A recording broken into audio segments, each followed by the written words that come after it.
show them it's not even paper.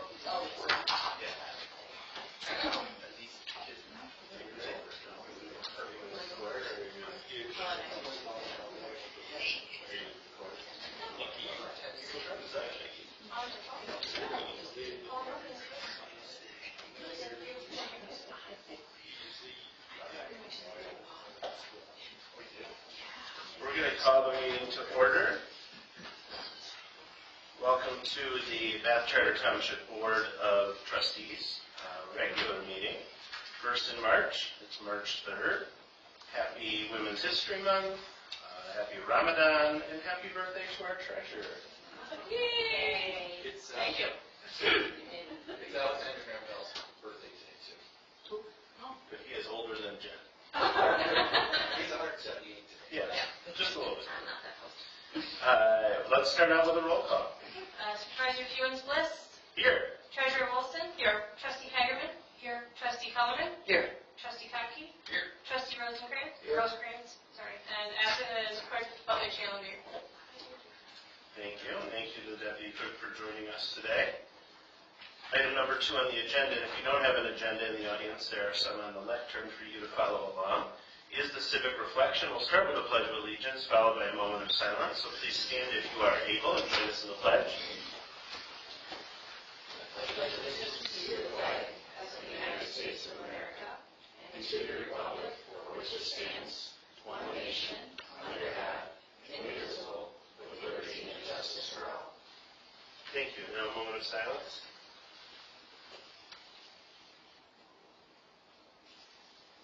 Thank you.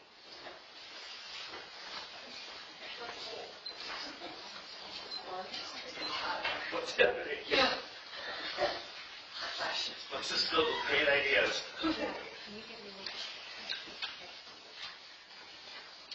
Thank you for that civic reflection. That brings us to item number 3, approval of the agenda. I have heard of 2 changes that we would like to make. The first is adding the Park Lake Trail, following up on our discussion about the easement. And the second is a MERS update on retirement from our Finance Committee.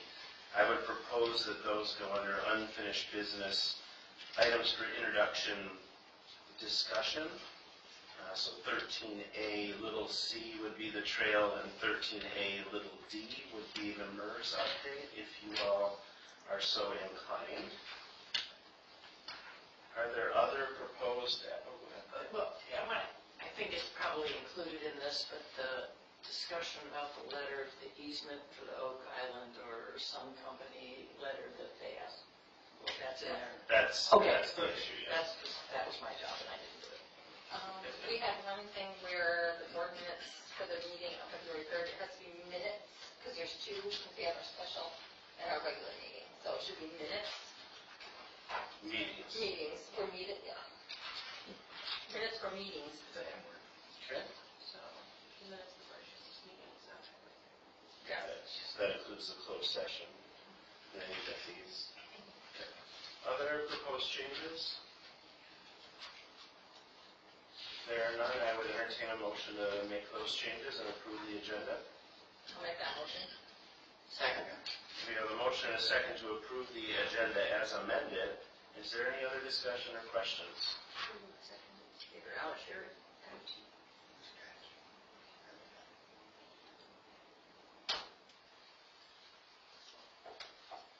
All right, hearing none, we'll take a voice vote. All those in favor of approval of the agenda as amended tonight, say aye.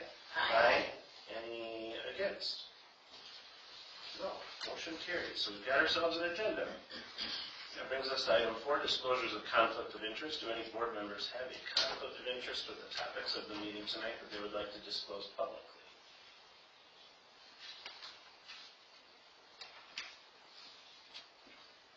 Looks like no disclosures of conflicts of interest. So we'll move on to item number 5. Item number 5 is public statement number 1. This is limited to 3 minutes. For those of you in our audience here live today, you have up until 3 minutes to talk about any topic that is on the agenda tonight. If it's not on the agenda, there is a second opportunity at the end of the meeting, another 3 minutes to talk about any topic that you would like to speak about. First public statement is concerning the agenda for tonight. So if you are here from the public and would like to make a public statement, please head on up to the left turn, introduce yourself, and we'll start your 3 minutes.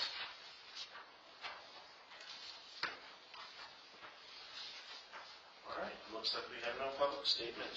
One tonight. That brings us to item 6, which is items from county, state, federal, and/or other agencies. I have not heard from any of those people except for our county commissioner, Commissioner Washington, who is not able to join us today and plans on joining us at the second meeting this month. Is there anybody else we should be looking for, Karen? No. All right, we'll keep moving then. Item 7 is the consent agenda. Looks like we have 3 sets of minutes from the Planning Commission and the Election Commission. We take the consent agenda with no discussion, so looking for a motion to move that forward. I'll make that motion. Second. We have a motion and a second to approve the consent agenda as it has been presented. All those in favor say aye. Aye. Any opposed? All right, motion carries. Consent agenda approved. That brings us to item 8, which is the approval of the minutes. We have the 2 sets of minutes from February 3rd. We have 1 set of minutes from the special meeting on February 24th. I think we could take those all together or separate as you... Oh, Brenda wants them separate, okay. I'll make the motion to accept the minutes of the Board of Trustee meetings of February 3rd, 2025. Second. All right, we have a motion and a second, and putting those 2 together is okay? Great. Is there any other discussion and approval of the minutes from the meetings of February 3rd? All right, seeing none, we'll do a voice vote. All those in favor of approval of those 2 sets of minutes from February 3rd, 2025, say aye. Aye. Any opposed? All right, those minutes are approved. Looking for a motion then to approve the minutes of the Board of Trustees special meeting from February 24th. I'll make that motion. Second. We have a motion and a second to approve those minutes from the special meeting of February 24th. Is there any other discussion or questions on those minutes? All right, hearing none, we'll take a voice vote. All those in favor of approval of the minutes of the Board of Trustees special meeting from February 24th, 2025 as presented, say aye. Aye. Any opposed? All right, we have all of our minutes approved. That brings us to item 9, approval of vouchers. Has Brenda indicated if she would take those together, or would she like them separate? Just one, all right. Because we're still in the time frame in which we would have some bills we're still paying from 2024, there's 2 sets of vouchers, 24 and 25. We can take them separately or together, as you please. I'll make the motion to accept the vouchers for Board of Trustee meeting March 3rd, 2025. Second. That's both of them you're saying? Yep. Great. We have a motion and a second to approve the vouchers from both 2024 and 2025. Is there any discussion or questions on those vouchers? All right, hearing none, we'll take a roll call vote. Mr. Rosecrans? Yes. Mr. Fuensmith? Yes. Ms. Wilson? Yes. Mr. Kotke? Yes. Ms. Kellerman? Yes. Ms. Heimerman? Yes. All right, we paid the bills. Great. That brings us to the treasurer's report. We're not going to have a treasurer's report until next month. I saw the Dow was down 900 points at one point today, so hopefully in the next month we'll see some bounce back there to our investments. That brings us to item number 11, committee appointments. There are none tonight. There are also no number 12 Township committee reports, which brings us to number 13 on the agenda, unfinished business. Large A, items for introduction and discussion. Township projects update. In the past, we have asked the superintendent to give us an update every so often on township projects that we have approved. After we approve them, the staff does their magic behind the scenes. We don't always know where those are at any given time. And so it's helpful to hear from the superintendent who will share an update. Take it away. Great, thank you so much for your time tonight. I have handed out to you a summary of 3 pages of the current projects that are going on within the township. Some of those delegated by this body and some that will be arriving to this body after work by staff has been completed. I have handed out a handout so that you can look at these in more detail. And many of these you are aware of. Tonight I will speak to several of the items that I think are of importance to this body. The first of which being the audit for the fiscal year 2024. Financial preparation for that audit began today with our accounting firm, Mader Fiskerson. Two of their associates were on site today and working through the items that they will need to prepare for Siegfried Crandall, which is our auditing firm. It has been for the last couple of years. And they worked with both the treasurer and I today to discuss a few items that they had questions about in preparing those documents for Siegfried Crandall. We don't anticipate any surprises. We will work through their questions and make sure that we are prepared for the audit, which will be taking place April 7th through the 9th on site. It usually takes approximately a month to a month and a half for them to work back in their office up in the near the Thumb in the Bay City area to do that work, and then they will come and prepare that. They will, present that the audit findings to you.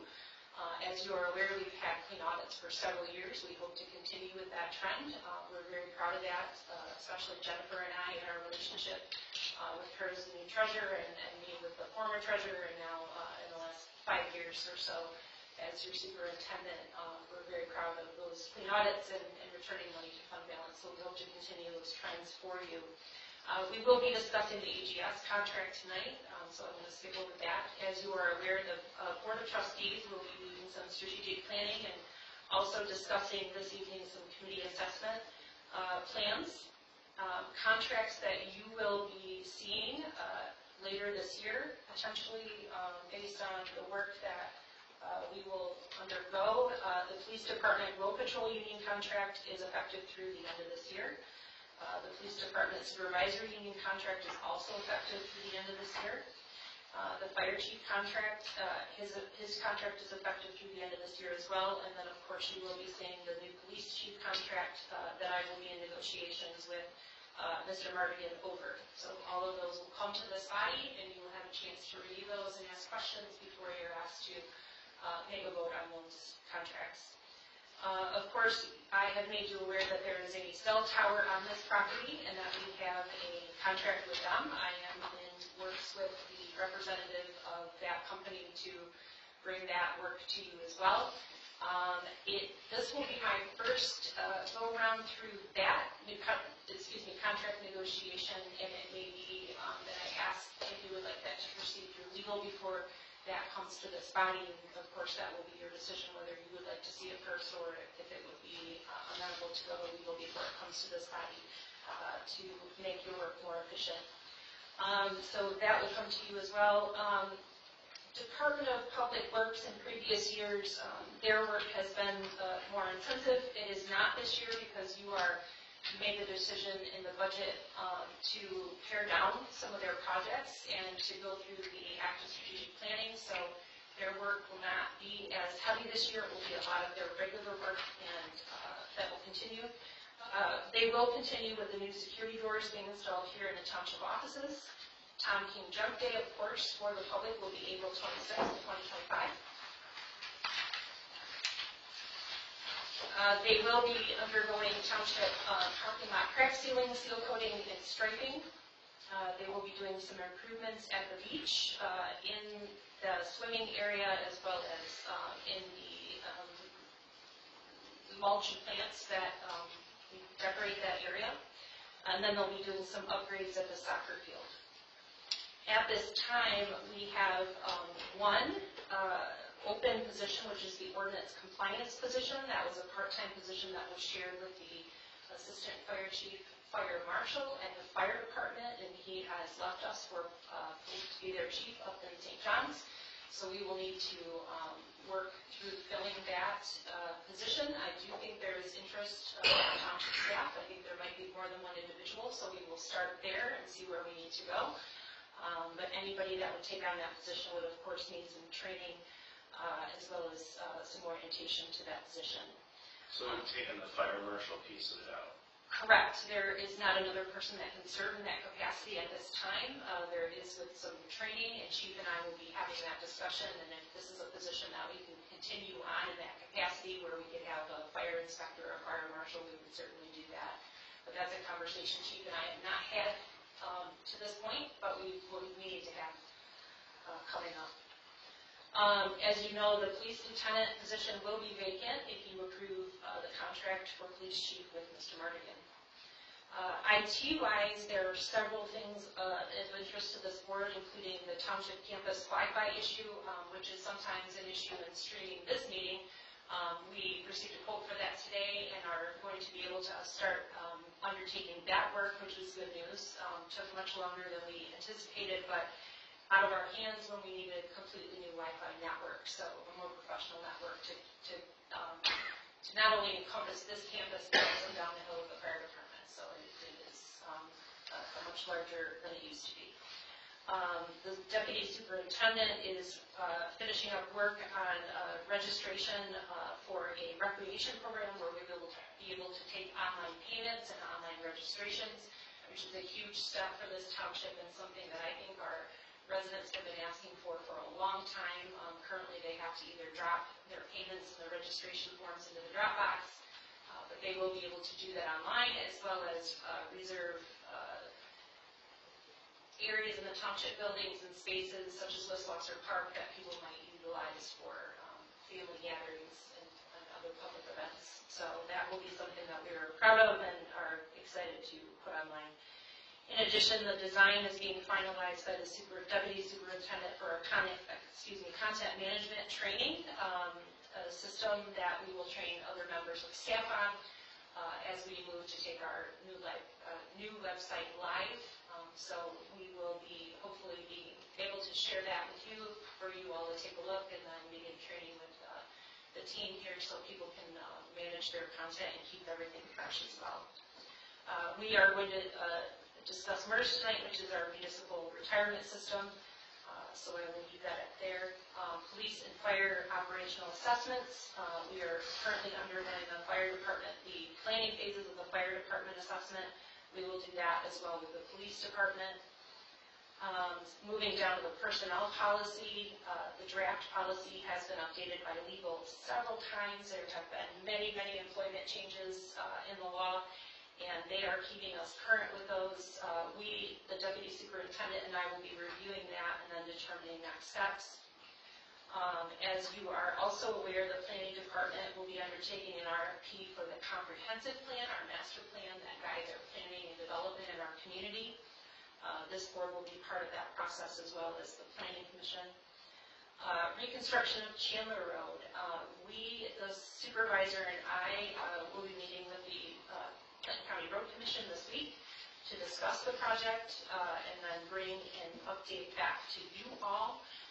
As you're aware, the project request amount was originally $12 million. It was funded at $10 million.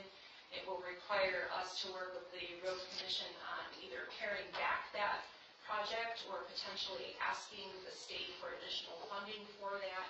We're currently exploring those options, but we'll keep you updated as we move through that. The Recreation Department, I'm happy to let you know, is providing some spring break programming. The 5 weekdays of spring break in partnership with the library. Information is currently available from the township and will be posted to our website. We are also planning on some Puzzle Palooza family nights, 3D archery with Bengal Wildlife Center, and some summer programming, in addition to T-ball, Little Sluggers are beginning in April, and planning for the ever popular egg hunt, which this community very much likes. At the Senior Center, James is currently planning programming with community partners, including MSU Extension, the Library, Tri-County Office on Aging, MSU Bird Observatory, and looking at fundraising opportunities for our incontinence supplies. As you might be aware, we had what we termed as a diaper bank, incontinence supplies for adults in the community to take advantage of, and that is dwindling ever so quickly, so we will continue looking for opportunities where we can purchase those supplies and help the people in our community that need those supplies. Yes? Is there a list of those supplies that they need? I would say we can speak with James and try to get that information for you. In the past, we worked with a diaper bank that had gone out of business, per se, and they were able to donate their entire stock. We have those here at the township, and those are depleting, so it's very possible that we do have a list of those items that are frequently requested and used. Yeah, so that we can share that with all of you. This year in road repair and maintenance, we will be doing general maintenance because Webster Road will be a very large undertaking. We will be doing our general maintenance of brush spraying, overband crack filling, and mowing gravel shoulders. You'll also see some chloride applications on our dirt roads. Moving to Webster Road, there will be sidewalk improvements along Webster Road, including safe routes to school and other sidewalk improvements in the DDA district. And we'll be using the fund balance, which I don't know, Jennifer, if you remember that amount we have left, but I think it's about less than $10,000 that we have to deplete in the DDA fund still. Some mill and fill work of Webster Road from I-69 north to Clark Road. And then this will include some sewer lining and some manhole rehabilitation. And this will be a major needed work, but also a major inconvenience for the people that live in this area. So we will do everything we can to communicate alternate routes and make sure that our police and fire are able to safely exit and return to the township in order to conduct their emergency calls. So we'll make sure everyone stays hopefully safe and sound and can get to where they need to be. In addition, our last item, the sewer master planning work continues. We work with both our township engineering firm, SCUMA, and are always looking for state funds, which is termed the state revolving fund for low interest loans that we can obtain to do the work in the community at a lower rate than bonding out on the public market. And we will continue to work with Baker Tilly, which is a finance firm on our sewer infrastructure, both rate studies and other available funding mechanisms, such as bonding, but always looking for alternatives to that work. This is, though it seems like a lot, is not a comprehensive list of everything everyone in the township is working on, so please don't take it as a comprehensive list. These are things mainly that the board will touch or will receive in the work that my department does with many of the, such as the planning commission, but many of our department staff on your behalf and on behalf of the residents. Are all of the projects that we wanted to pay for with ARPA funds done now? So the one thing that wasn't complete was the emergency siren. We were looking to add one siren in the north, I believe the northwest portion of the township. That was hindered by the lack of public land in that area. It would require us to obtain an easement, probably from a private landowner, which is not impossible to do, but not ideal in this situation. So we halted that work because it wasn't clear to us that we were going to be able to proceed more easily. So that did not get completed, but I believe that's one of the only projects that did not get completed. Who's Flosser was all done? Important places, isn't it? Yeah, the Port Place is done. Okay. We did not plan to do further work in the parking lot, but as you know, that's one of the projects that we would like to look at in the future. But yes, the Port Place was replaced. I'm just looking at it today. That's great. Okay. It's just a simple question. The stripes on Webster and Clark Road, where they left turn lane, well, you can't see them. They're not gonna paint them because they're gonna pull it out. Oh, that's true. Yeah, they're gonna take I don't know how right away. Yeah, 2 to 4 inches of that asphalt will be removed and then laid down. So hoping that base will be conducive to better striping. Great. For the siren, could we look at one of the other poles in service that we identified when we looked at that project? Yes, we can certainly do that. And deal with Northwest later.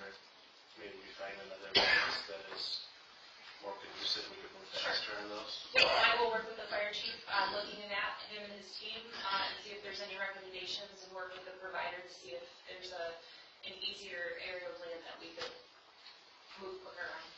I know we had several places that we thought could use support. Other questions, comments, Yeah, projects? Yeah.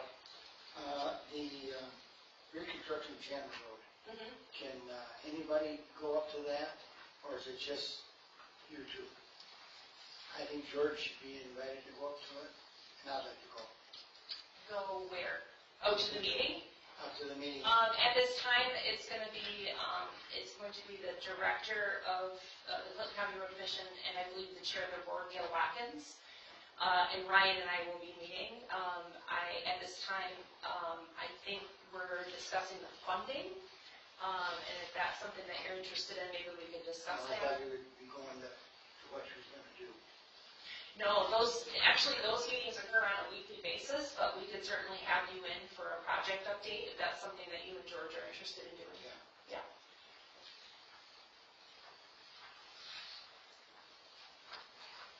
Do they have any idea when Webster Road is going to start?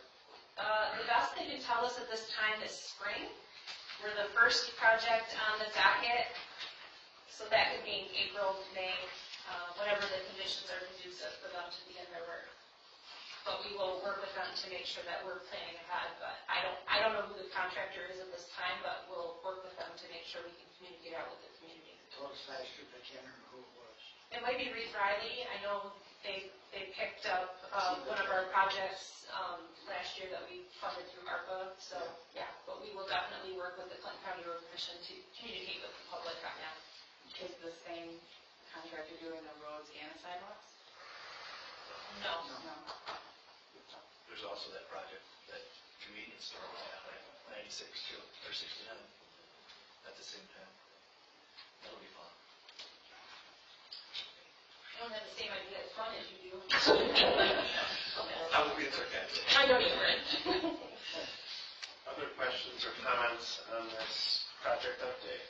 And not just tonight, if you have questions about anything that you heard here tonight or moving forward, you can always contact me or staff and talk to anybody. If it's a comprehensive plan, of course, you can talk to Miles.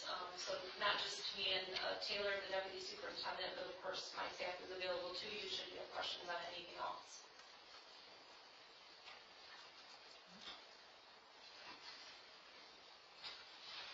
Thank you. Thank you. Nice one.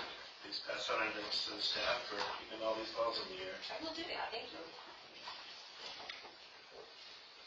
That brings us to item 13, large A, small b, Associated Government Services Contract Amendment from the superintendent again. Thank you. I will be working with legal counsel.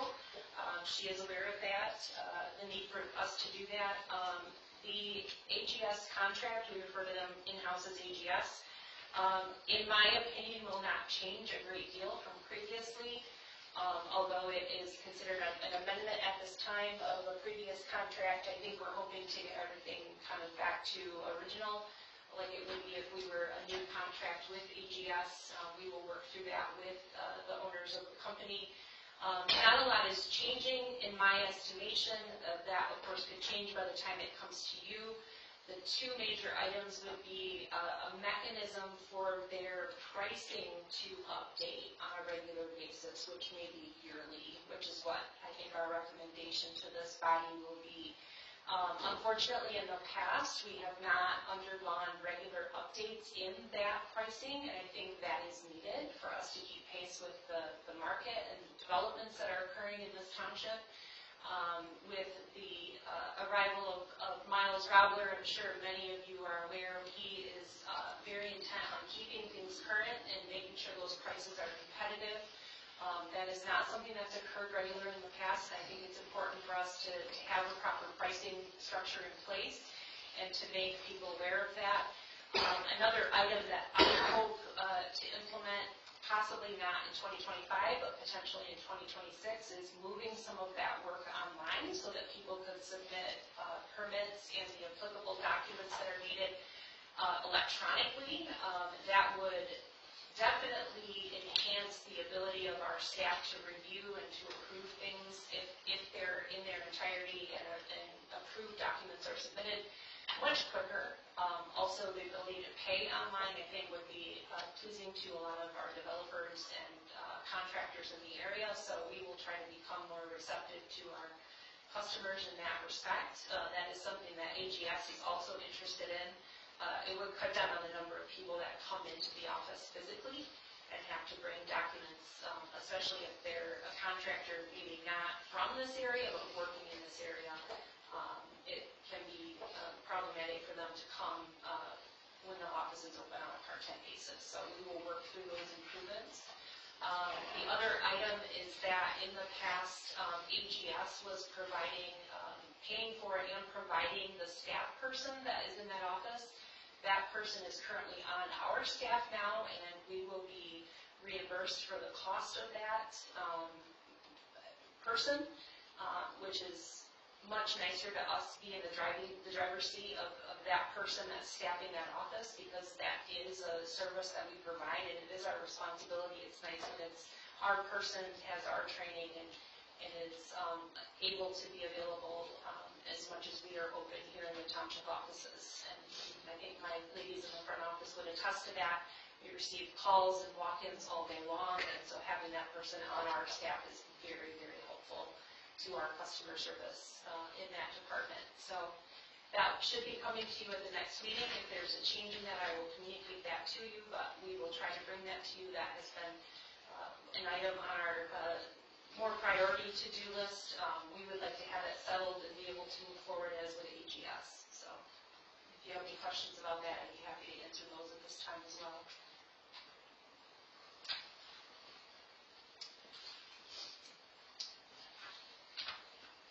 Doesn't look like it. All right, thank you. Thank you. That brings us to our first of the new items we added, 13, large A, small c, the Park Lake Trail easement. I asked for this to be added because I think there is some confusion about what we were asking for. I think there was an understanding that there was the expectation that we were searching for an easement to be the primary parking area for the trail. As I spoke more with Trustee Kotke, it was clear to me that that is not what we were asking for. So I thought we should take some time today to make sure we hash out what it is we are asking for, so we only ask for the right thing. Superintendent, do you want to talk about that? I think you summarized it. I do think that a communication was made at the Recreation Committee that is in fact what we would be searching for from the Oak Island community and their management firm, and it seemed that there was some, that we were not on the same page in terms of that, so I wanted to make sure that we were all on the same page before I communicated, and I know you've done some communications to some communities. Trying to get some names. Yes, thank you, I appreciate that very much. Before we caused any confusion or just didn't present ourselves in the formal way that I had hoped to, so I just wanted us to have that conversation. Yeah, Allison, our local regional VP for Oak Island, she stated that all she said was upper management. They were very adamant about not wanting a great influx of outside traffic, and that all of their roads are private, and there's only 9 parking spaces there, and quite frequently 3 of them are taken. So I wanted to emphasize to them that, and I thought honestly that most of the traffic would be on foot, you know. And I spoke with Dwight Washington about it, and he is a resident there, and he stated that he suggested an emphasis on that being denoted, of course, as a public easement entrance, but also as a very convenient way for Oak Island residents to have an easy footpath, if you will, access to the community center and Park Lake. And of course, you know, they can, with the new sidewalks on Webster, you can walk all the way up to here and in fact to school. So in essence, that would create a destination for that easement. So anyway, I just want to make sure that we clarify that. So in the letter, we just asked for a, how do I want to say, run-of-the-mill easement for legal purposes, and also to make sure we don't emphasize that that's going to be the primary area. It would just mean that there would be a few cars parked. And I spoke with Dan Hayes also about it today, And he said, well, yeah, he said, it's not like there's going to be a million cars coming in every day.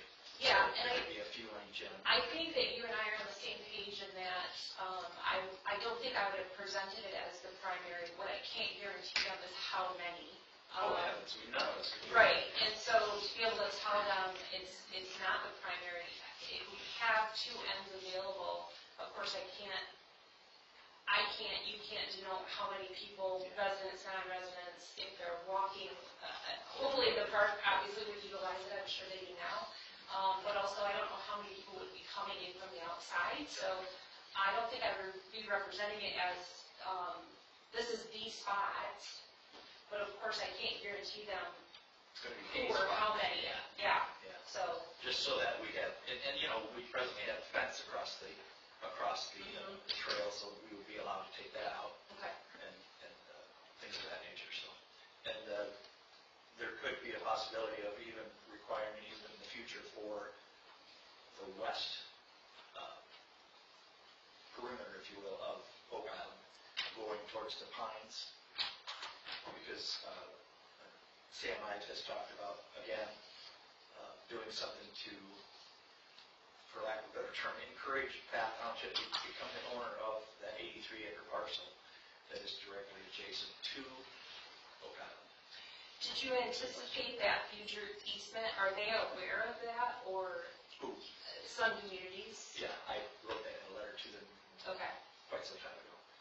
But now that I know, what the procedures will, I'll get with Sam and see if we can get him. He's already started working on whatever he needs to do on his. He said, I don't really know all about this. I'll ask my company to get started on it. So that was all. And I just want to let you know. Getting Sam working on what? On working out how to donate that to us. I think that is something that this board needs to have a discussion on. He needs to come present, and Yeah. we need to vote on it to see if we want. Correct. And then blah, blah, blah, blah. Yeah, because that honestly, any future easement would not be a consideration for me in this. Because we don't own it. Because we don't own it, Yeah. so it wouldn't have been something I would have mentioned or considered Oh, in my. I Yeah. just said it so I could. Yeah. While I was thinking about it, I want to make. I appreciate that. You know that. But yeah, so I think in terms of how we would describe it, I think we are on the same page in terms of that. I do think that, again, we can't control that, but I would be forthcoming with them in that there are two ends to this trail, obviously, and people can choose one or the other, and that we can't control or, maybe we could suggest to people this is how you access, but I don't know that we could. Yeah, I just wanted to make sure that we didn't say, well, we're building a trail and we want you guys to host everybody that wants to use it. Sure. And that's not going to happen. Yeah, and your estimation, is there still a playground right there?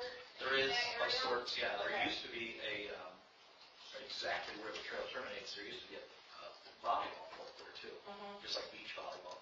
And that's just become overgrown and everything. Okay. And there are actually 3 abandoned cars sitting in the parking lot at that place right now. So I don't know how they're going to handle that. But. And I have, I'll give it to you after the meeting, the name of the individual, or I don't know if you've already shared it with us. I believe you guys shared it with me. Okay, I think we are on the same page in us discussing that. If no one else sees any issues, I'd be open to those, but I don't, in my mind, I think we're closer than I thought we were. So you're asking for an easement for a second entrance, or maybe it's an exit, depending on how you see it, from the trail across the Oak Island property, Correct. which could include some parking in that parking lot. Incidental, yeah. And you may even want to mention that if necessary, we could fill in a muddy hole or something, to give them better access to the trail or something. Because I think that was mentioned even when Ben was here about the wood chips and stuff. You may want something just a little more permanent than that, but not as permanent as HMA, hot asphalt. There's no parking at the other end of the trail, right? There is. Official In fact, parking? excuse me? Official parking? Well, it's township land that You will just fit a park on car. the side of the road? Well, not parallel, no, you can actually pull in. In fact, both spots. The first gate, that's the northernmost gate, and then the southern gate right beside, you'll see a fire hydrant there very prominently. There's probably 20 feet into a temporary gate that we have there, and that gate could even be, open.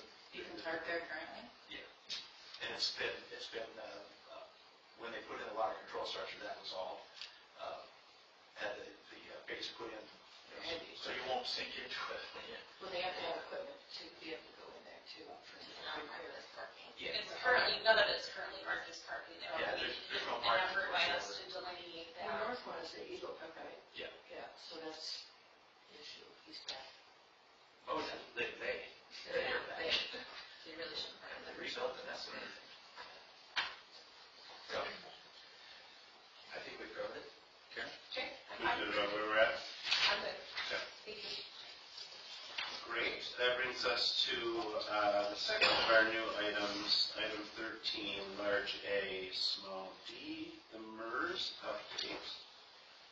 Jen, are you taking that, or is that Karen? I'm not taking it, I think Karen is here. I can They started the session. Wow, we're all just gonna. She's wondering. I can go. They explain it much better because there's just too many details. Good evening, members of the board. It is great to be with you again. As you all know, the Finance Committee, in conjunction with myself and Rod Taylor from Mater Casterison, have been working together to understand your various options, such as they may be, for addressing your significant legacy costs associated with underfunded pension. Those conversations have been numerous and greatly detailed, and as you might expect, included a lot of educational catching up, because I like to say that Rod Taylor and I, having been in this relatively frequently, it's almost a different language than what you're accustomed to, even if you understand your own 401k from another existence outside of public service. We did submit in this November and December requests to MERS for certain reports that would give various options that could be addressed, both relative to your non-union groups or your non-union staff and your union staff. As the superintendent correctly noted, you have 2 current labor contracts in place with your 2 police units, and of course no changes can be effectuated relative to those individuals without their consent through the bargaining process. We have had regular discussion when appropriate with those individuals so that they are aware that we are exploring our options to address these funding concerns. To the extent that they actually offered a couple of additional requests that they wanted reports on from MERS, and we did facilitate that. And I would like to acknowledge that PULC, who represents both of those groups, is sharing the cost with the township to procure all of those reports from MERS. So it's been a very collaborative process. Unfortunately, we did not get those reports until approximately 10 days ago. So, and maybe a little longer, 11 to 12 days. We promptly set a Finance Committee meeting. We met as a group very recently, Friday, to talk over what we received. Unfortunately, one of the materials that we received did not quite capture what we thought we were going to get. So today I spoke with Marnie Daggett and Jeannie LaFavor at MERS, who are the contacts that we utilize. On that call with me as well was Rod Taylor, so that he and I could stay on the same page and ensure that we had as much information as possible to give the township as we're working through this. They advise that they understand where the miscommunication is, and they are working with their team to see how quickly they can turn a report around, because it would, in my humble opinion, and I'm sure that of the rest of this body, not be acceptable to wait another 8-10 weeks. They have advised me that they anticipate it much more quickly than that, and they gave me a number, but maybe promised not to tell you how quickly they thought they could get it, so I won't be doing that on live stream TV. But it is my understanding that they are going to work to get us that supplement that we need in order to have the full picture.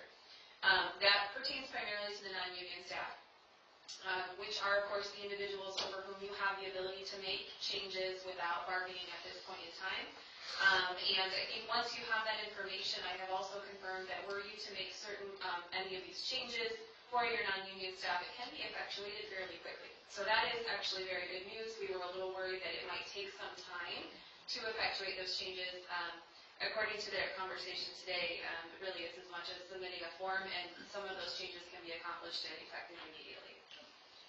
All of that is warranted in terms of an update, and the reason it's on your agenda is because you may recall you have an active resolution in place that is allowing the township to carry some additional burden of contribution toward those pension costs so that your employees are not paying more right now than 19.96% of their pay toward their pension.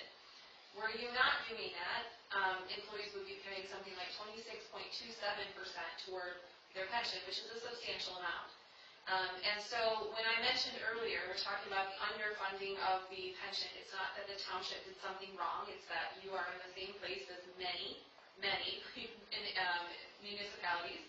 Benefits were provided over time. The cost of that catches up. There were some accounting changes that require those now to be displayed in a certain format, and legislation was adopted that said you've got to have funding at certain levels. When all of those things combine, you join many other municipalities trying to address these significant changes. Because that resolution is active until the end of the month, we are of course trying very hard to at least get your non-union in a position where we think we can make some changes. I'm not sure how quickly that will be effectuated because, as I said, I was sworn to secrecy over the timeline they thought they could accomplish to get me some of that information. It is my significant hope, and I'm not going to plan for it, but I'm going to say I think you will still hear yet sometime this month from them, which may allow us to move fairly quickly, but not necessarily by your March 31 deadline set by the resolution. So having had all of that on the table, the conversation that I've had and in support from Mr. Taylor and in discussion with the Finance Committee is that you may wish to extend that for one more quarter. Not because I want you on a perpetual extension and keep paying and not seeing change, but because we had an unnecessary, unexpected delay in the receipt of those reports. I think once we have everything, we'll be better positioned to actually engage in this process and move forward. But absent that, that's not at the fault of the employer, that's not at the fault of your employees, and I think for that reason, it may come before you get this month to extend that resolution by one more quarter.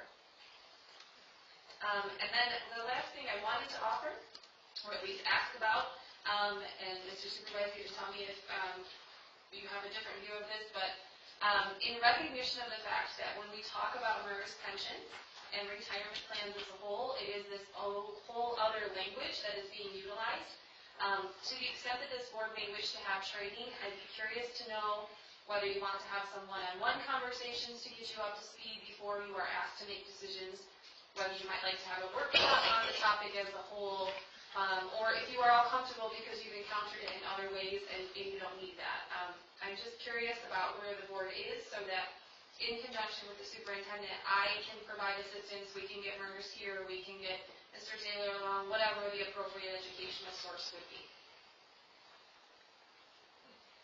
First, before I forget, can I ask a question? Would you let us know what the acronyms PULC and MERS stand for, just so everybody knows? POLC is the Police Officers Labor Council. It's the union that represents the two bargaining units here. Okay.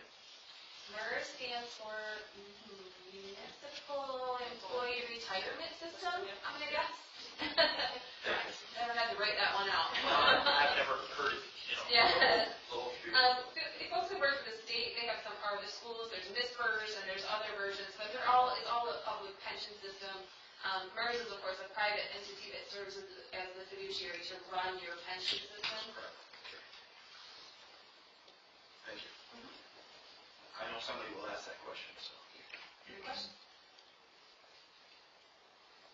And I don't have any comment about what she asked us a question actually before that, so. So training, folks feel like they understand the MERS system and where we are at with the MERS system in order to be ready to make some fairly quick, not rushed, but fairly quick decisions about pension changes for our staff. I think I could use some. Do you want one-on-one or do you want a workshop? Some polishing, Well, I guess it depends on what everybody else wants. Workshop. I mean, I'm a public employee. I understand how pensions work, but I think this has some specific issues that I could probably use some more information on. Should we have a special meeting, or should we? It would be a workshop. It would be a workshop, okay. I feel like we owe it to these people to make sure we're making the best informed decision that we can regarding their retirement. You want to make a resolution, or we not? No, I think we can just guide that conversation. I didn't want to force you into training, but I also know that I went in thinking I knew a whole bunch more than I actually knew. Well, that's just about true of everything. Probably, yeah. But it is very complex. So if you don't understand the various things that we can tinker with, it's hard to understand why the Finance Committee will make the recommendations that I think the Finance Committee will make. It's just hard to wrap your head around it if you don't know what the stuff means. I think it would be a good idea for us to have a workshop or a special meeting. And you won't get it in one meeting. Well, But it'll- you'll it'll- understand, I mean, it will. I mean, we will. For the layperson, who's making decisions. For the last year, we've been talking about it, and there's just, so much to understand. I will add, to the extent that you find yourself needing some supportive nighttime reading material, MERS has all kinds of publications on their website to explain the different types of pension or retirement plan options. So, again, and I'm only half joking because sometimes I'm a strange reader. But, if you're having trouble and you need a little assistance going to sleep, that can be helpful. But they do have genuinely very useful publications that are in brochure form, booklet form, that are available in digital form on their website. So you can sit there and stare at the same page all day if you need to. That may be helpful just to give sort of a baseline foundation, but of course, whatever training we put together, we'll certainly still go over all of that. But I think a lot of you are very interested in what resources are available to you outside of sitting at this table, so I want you to know that that's available. And it doesn't sound like an insignificant situation, so we need to educate ourselves. Right. So, And again, to remember that it is not my understanding that the Finance Committee has made a single recommendation yet. We have just a lot of the in the soup right now. But I expect a recommendation, at least as to your non-union staff, will come sooner rather than later because you are differently positioned to effectuate those changes. And then, of course, were there to be recommendations made pertaining to bargaining, likely I would come before you and perhaps even recommend a closed session. You have the right under the Open Meetings Act to discuss that in closed session because it's a bargaining position. Just to talk you through where I think I might like to know what my parameters are for conversation before we actually sit down and negotiate. But I do wish, again, to the extent, of course, this is being live streamed or may be relayed later, I wish to acknowledge that the union's representatives have been very capable professionals from across that room over there, and also through the representative, Mr. Scott Eager. It's been a very, very professional and good discussion to date. thank you. So then we would expect to take action on an extension at our next meeting. I would recommend that if that works for the board's pleasure, yes. For the subsidization of the Employee. employee contribution, since that ends March 31st. Other questions on? No actions or anything that we need to take up now. People feel okay about that? All right. That brings us to 13 unfinished business, large B items for action, of which there are none, which means we'll jump to number 14, new business. New business, large A items for introduction and discussion starts with the committee assessment plan that I will walk you through.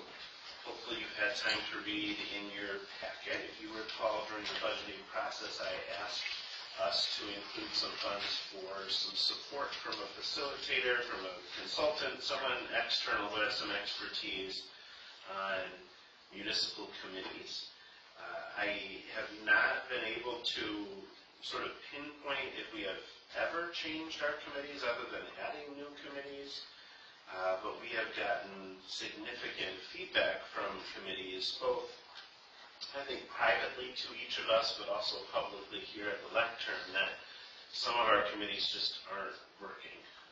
And part of that is we haven't given good direction on what we want those committees to be doing. Some of those committees may have outlasted their usefulness in terms of how things used to be structured versus how things are currently structured in the township. We have grown as a township, both in population, but also in the government operations side very dramatically over the last 20 years. And I think we probably need new and different committees and may need to phase out certain committees that we don't need anymore. Some of our committees haven't met in months. Some of our committees meet very regularly. So I can imagine this will be a topic that will generate a lot of feelings from folks who sit on our committees. Maybe those feelings are going to be, you should get rid of this committee. Maybe those feelings are, over my dead body. So I think some external assessment and help for us will be helpful in determining what is this size, this community, this government now need in citizen-led, citizen-supported committees. So that is the plan that I plan to carry out. There's no action necessary from you, but I did want to tell you that so that you could object, should you object, or if you have thoughts or ideas on that. Obviously, any contracts would come before the board to approve, and you'll be involved all along the way. This sort of is walking alongside the strategic planning process, which I think is really helpful. I don't know that we want to build committees around each strategic plan. That would mean changing committees every 4 years, but maybe that's what the expert would tell us we should be doing. We should be organizing around the strategic plan. So it's nice that those things will move concurrently and inform each other. So that's the plan. Happy to take any feedback or thoughts on that. I'm looking forward to this. I want to make sure that those that come to us and volunteer their time and their energy, that they find it well used and well appreciated. And I think all of us have heard stories of where some of our committee folks have not felt that way, and nobody wants to waste people's time and energy, especially people who raise their hand wanting to be involved in their community. So that's the sort of crux of the plan. Any questions on that? Any red flags? Any suggestions? Sounds like a good plan.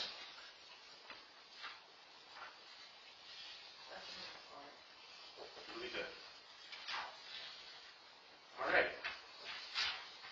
That brings us to new business items for introduction, discussion, small B, Mercy Ambulance. Madam Superintendent. Thank you. As if you didn't have enough to think about in terms of MERS and all the other things we've discussed tonight, Mercy Ambulance has become an issue in our community. I would like to discuss some of the items that were included in the packet for you tonight. One of the first items was a document titled Key Points about the State of EMS in Michigan, and this was put together by the owner, one of the owners of Mercy Ambulance, Rod Palmer. He and his brother Dennis have taken over the business from his father, who owned the business for many, many years, and they put this together using some resources from Community Health and Michigan.gov. It should be of no surprise to anybody here in this room that, of course, hiring EMTs and paramedics, there is a shortage. Much like firefighters in our community and police officers, they are experiencing a shortfall as well. And one of the reasons tends to be that people don't stay EMS professionals or paramedics. They opt to move on and become nurses or physician's assistants, sometimes even doctors. So they generally move on and go up in their career.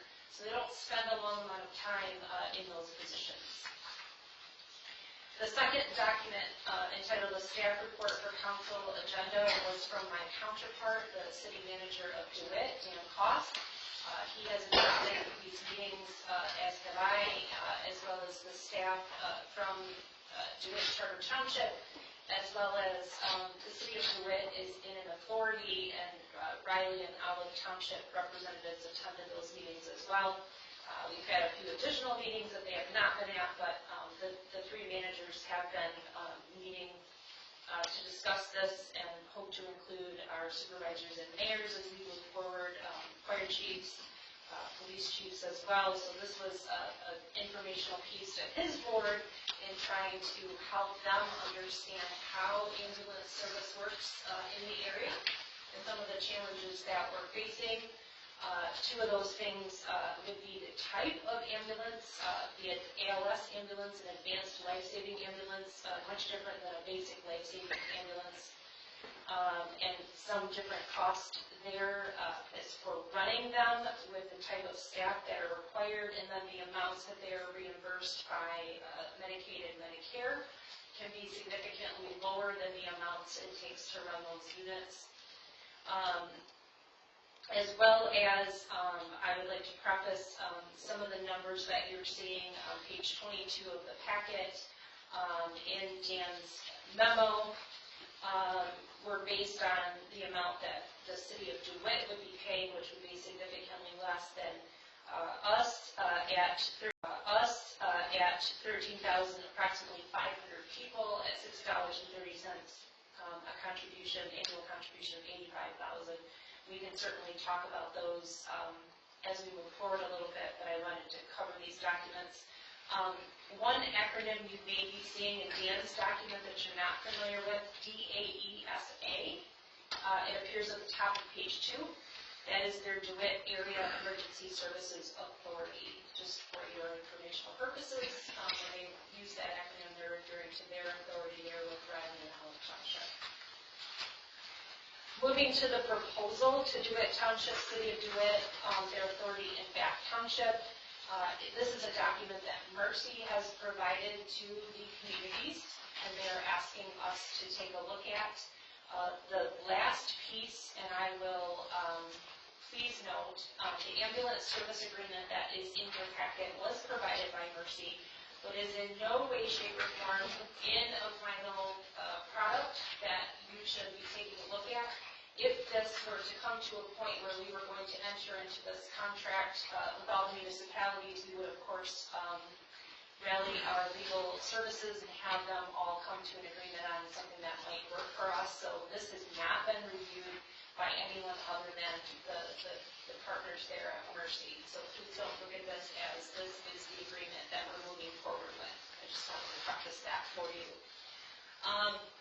And then the final piece was put together by our Assistant Fire Chief Kevin Douglas. These are runs in our township for transportation.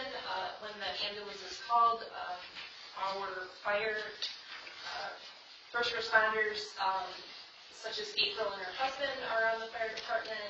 Chief, assistant chief, many of the people that work in the fire department, as well as our police first responders, get on scene, assess the situation, and render any care that they're able to at that time.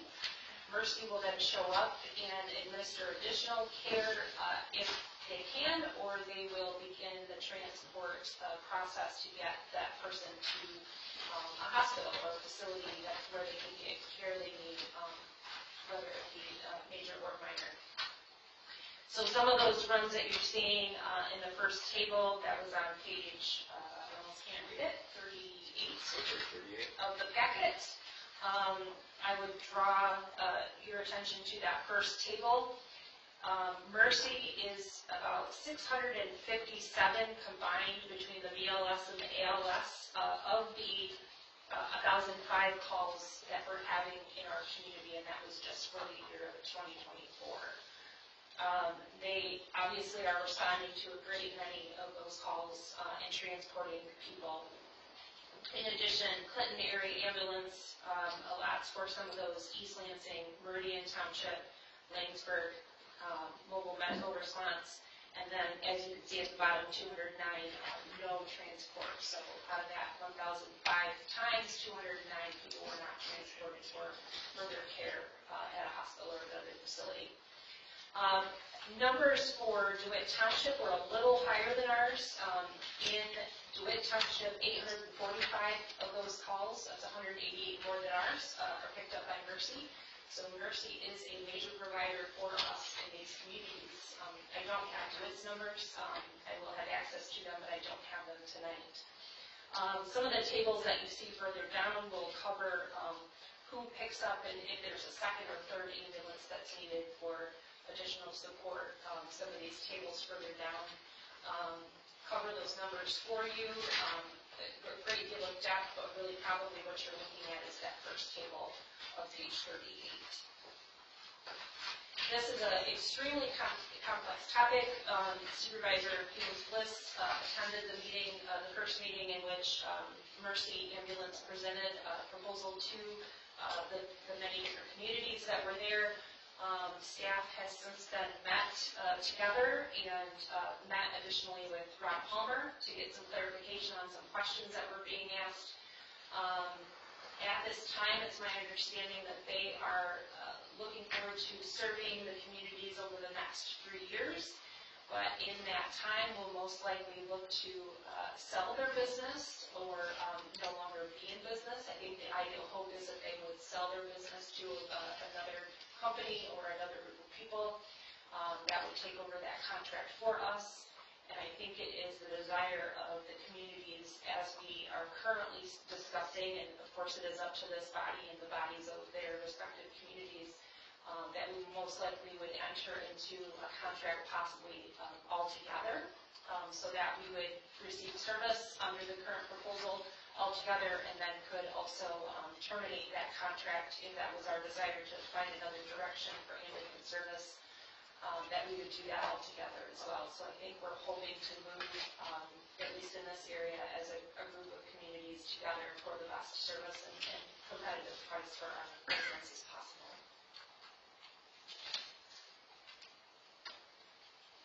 I know there are going to be a lot of questions, so please, let's have an open discussion and see if we can get to a common understanding. This will be an issue that continues to unfold and develop as more information becomes available, and as we all work together to come to a solution for all of our communities. I think it's important to rewind a bit. The bottom line here is that these folks, Mercy Ambulance, have called up the communities together to say the business model in which we are currently operating is no longer viable. That is what's leading Karen to bring to us these opportunities and concerns, frankly. The current model is that when I call an ambulance to come to my home, my insurance is billed, and Bath Township as a government pays nothing. We are not involved in the business of providing ambulance services. We don't have a contract with Mercy. They provide service to these 5 communities as a long-term, decades-long agreement. But there's nothing to hold anybody into any sort of contractual relationship to say you must do this and you must show up here and you must have this many ALS or BLS ambulances. And they have for a long time been able to serve our communities in that way. Now that the recruitment and retention of EMTs and paramedics has become so fraught, like so many of our critical infrastructure services post-pandemic, it just doesn't work anymore. So basically what Mercy was saying to us is we're proposing a 3-year contract where we as a government would subsidize, along with the other 4 governments, their operations. We would pay a per resident fee out of Bath Township funds to contract with them for certain guarantees that they will have this many ambulances and this many ALS and BLS and be able to serve us in that way. While for the next 3 years, we figure out what we want to do, whether it's with Mercy or New Mercy if someone buys them, whether it's forming our own deal, whether we build up the fire department so that we can offer our own operations, whether we partner with a new company or partner with other municipalities. Really anything is on the table at this point. But their hope for us was that we would sign a 3-year agreement at the proposed rate. What Karen said that I don't want to get lost is the price that they have proposed to make this work only works if all 5 communities sign on. Correct. Otherwise, if any one community drops off, it proportionally drives up the cost for the other 3, 4, 2, 1 community. Right. So it becomes more expensive. It was interesting to me to hear the perspective of the other communities. I think some of them were open to this agreement. I think some of them were not interested in this agreement. But it's very clear to me, and the superintendent can disagree by all means, our ability to pull together something quickly to solve the problem seems really limited. it seems to me like we don't really have an option not to go with Mercy, at least for some short amount of time. Maybe it's not 3 years, maybe it's a year, maybe it's 18 months, maybe it's 2 years. But our ability to be able to say to the people of Bath that there's going to be ambulance service when you call 911 is really limited unless we have some sort of bridge between what Mercy is now to what Mercy will be, and then perhaps another bridge to whatever we decide we want to build after that. But it's pretty critical and pretty time sensitive for us to put something in place, because they are making it clear that that business model just will not keep them in business and are not able to offer those services to us. But What is the population of that? about 14,000, just south of 14,000 in the last American Community Survey You're census. saying $6 a person? $6.30. I've been using a 13,500 as an approximate. I thought it was 6. It's between 13 and 14. 84,000 a year? Correct. About 80. I did 13.5 at $6.30 and got 85,000 approximately. And then if nobody else, if only like DeWitt gets in, it's going to be a lot more than that. So on page 23 of the packet, there's a proposal for DeWitt, City of DeWitt, and Bath Township.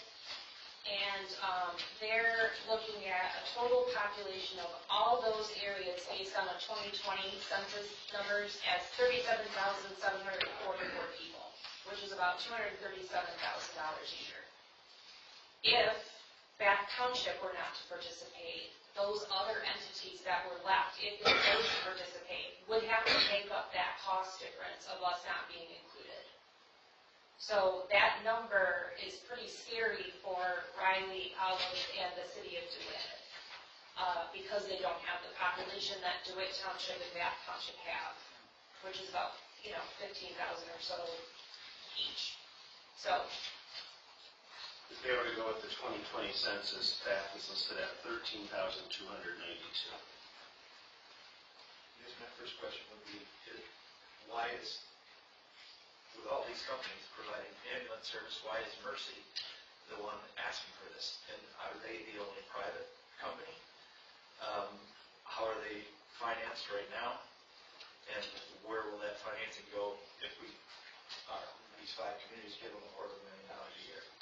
So they're financed in the way I just described, that if you call the ambulance, Right. your insurance covers the cost of the They pay covers for the cost of the ambulance. They are now saying it does not actually cover the costs, especially if those patients are Medicaid or Medicare eligible. They're taking something like $250 on a $650 charge, and clearly that doesn't add up.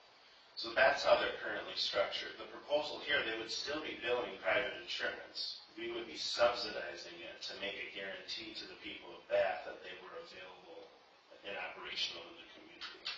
So that would mean that we wouldn't have to pay it we would only pay it if there was actually a service provided. Is that it? No, it's a guarantee of service.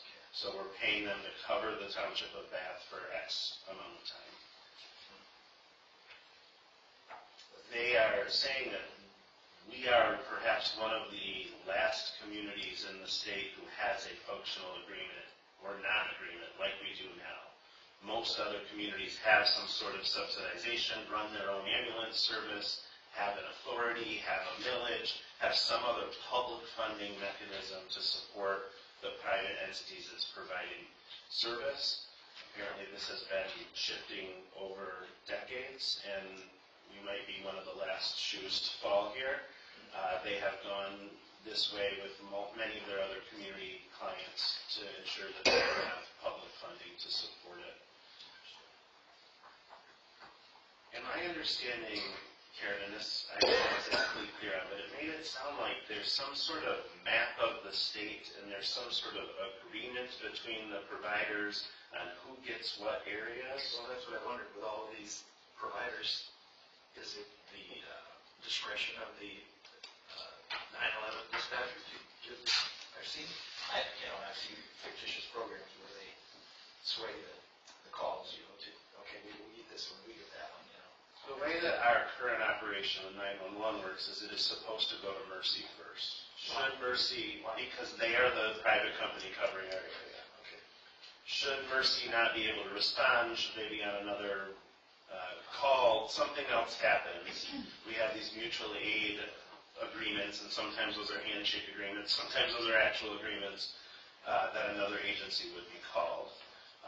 But to give you an example of how this is sort of bubbling up, the city of Lansing have communicated to both, well, to the fire chief, to the superintendent, and to me directly, that they are functionally refusing to come to Bath Township to provide mutual aid unless they can bill the township directly for those costs. Who's that again? East Lansing. And so it has been, well, they can bill anybody for anything, right? We don't have to pay it. They refuse to provide service. We Yes. don't have a contract with them, they're just. Well, I mean, they be sworn by an Hippocratic oath or something like that. No. Interesting. I mean, I think, Ray, the first time someone in Bath Township were to pass away because East Lansing refused to come, that feels like not a great place that they would be, but they're clearly making that call, and I'm sure it's about cost. They're having the same issue that we're having. It's costing more to run than they're able to recoup.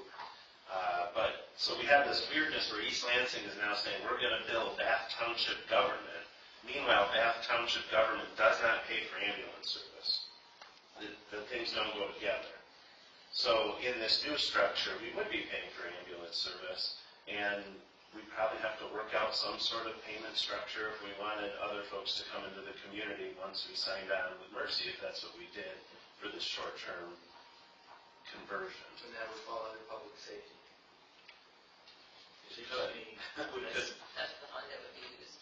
Are some communities our size funding their own ambulance service? I don't know that. Karen, do you know? I actually would invite Dave, if Dave was comfortable, our fire chief, might be able to answer that. It's my understanding that it is very expensive and it's very difficult. We would encounter many of the same issues. In addition, we would be, funding an ambulance and different things and all the equipment. So it's, to me, it's insurmountable, but I'm not aware of communities in our area that do that. But the chief may be well aware of communities that are doing that. These are things that And Chief, we don't have a microphone up there, so if you could speak up, that would be helpful.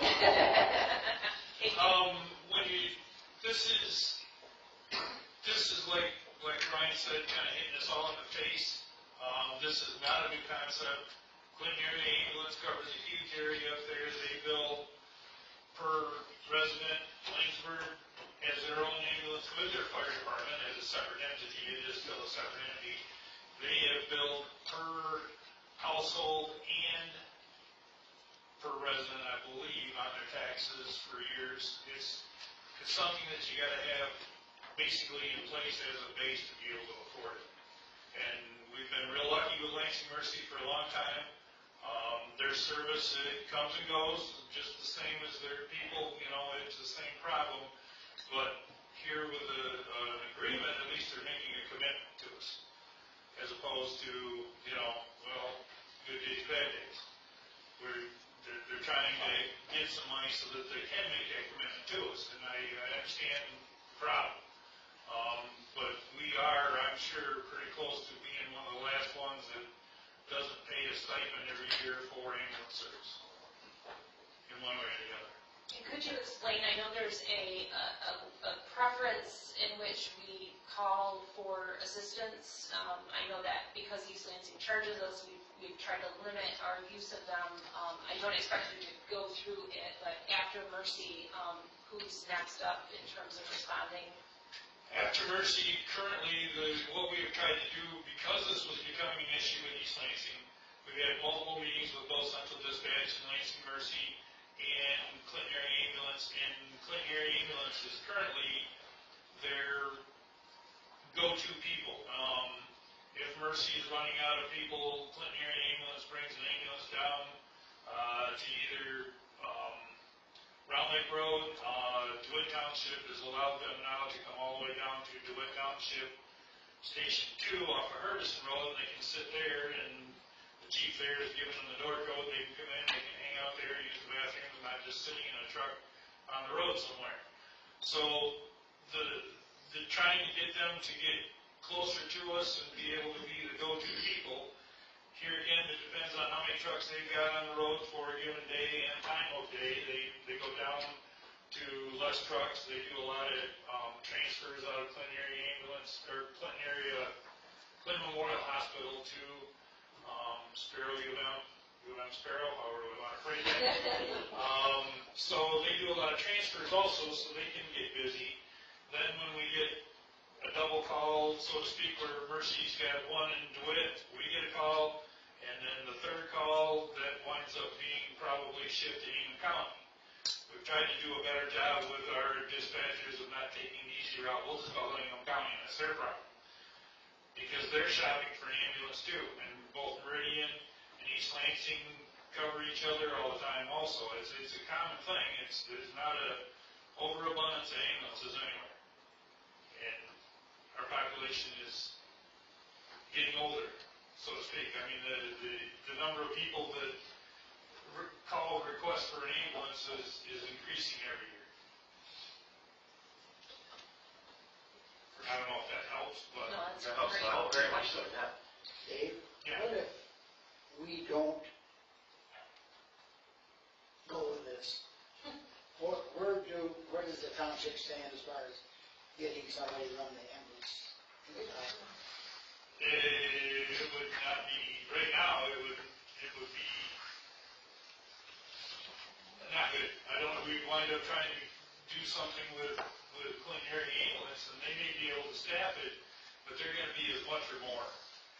And say, we'll do this, but it's gonna cost you, and I don't know what that number is. I'm told that number is at least 2.5 times the amount that you're seeing here at $6.30.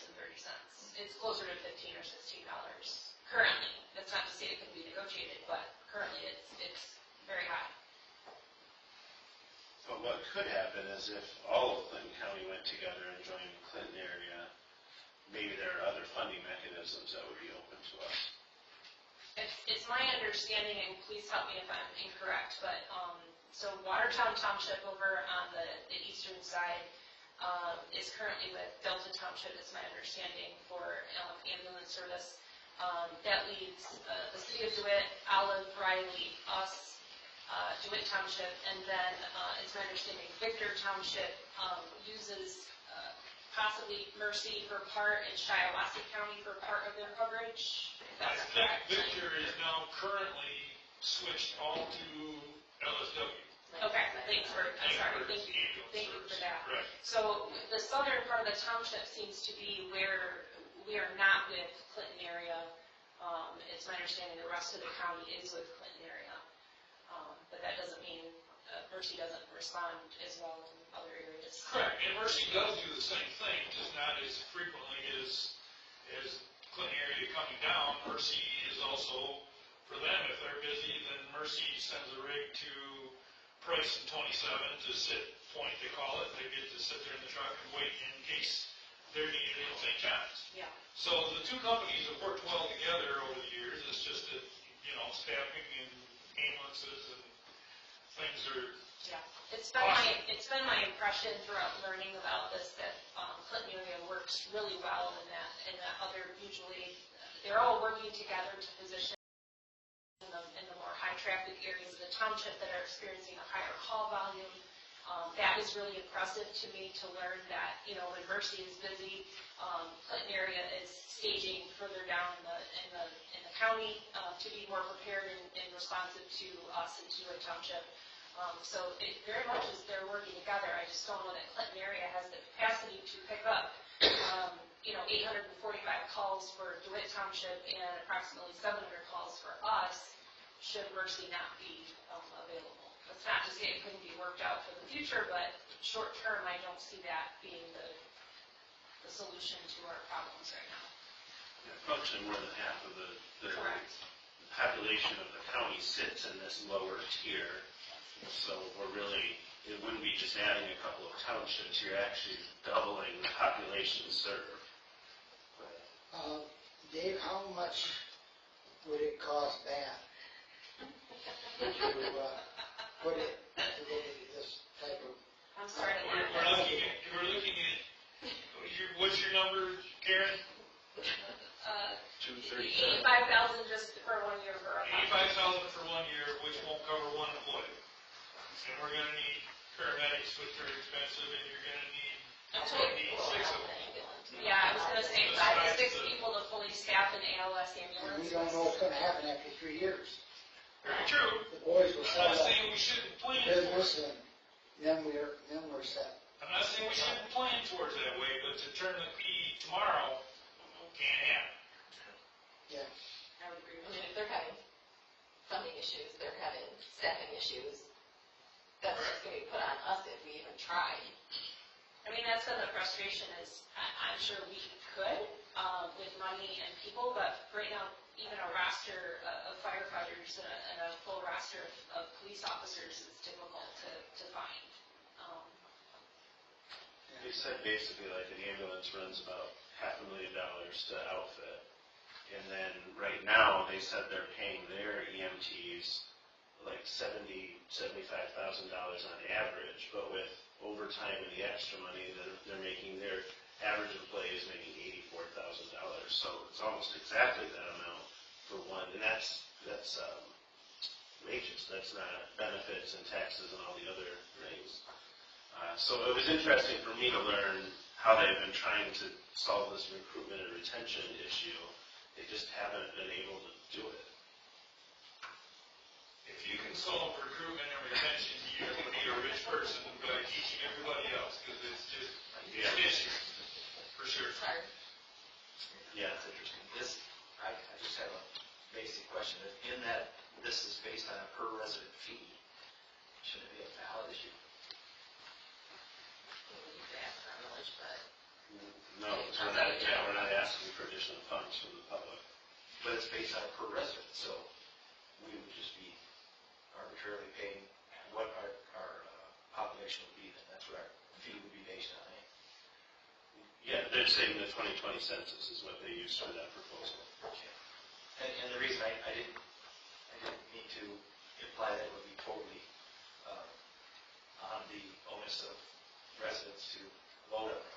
What I meant was, should we kind of find out what the residents feel is really, really important? Is that important to them? It should be, but we don't know that. So I guess what I'm trying to say is, are we going to get a lot of blowback if we say, yeah, we need to pay this, and we institute it, and then we get a lot of course, we always get a lot of stuff when the taxes go up. This is not a tax, but it's pretty close to being disguised as a tax. I would say it's not a tax at all. We would be taking money that we already take from tax capture and allocating it here. But that money then has to be replaced by something. It doesn't, no. Okay. We could cut. We could. That's if you're cutting, you're taking it from somewhere. So.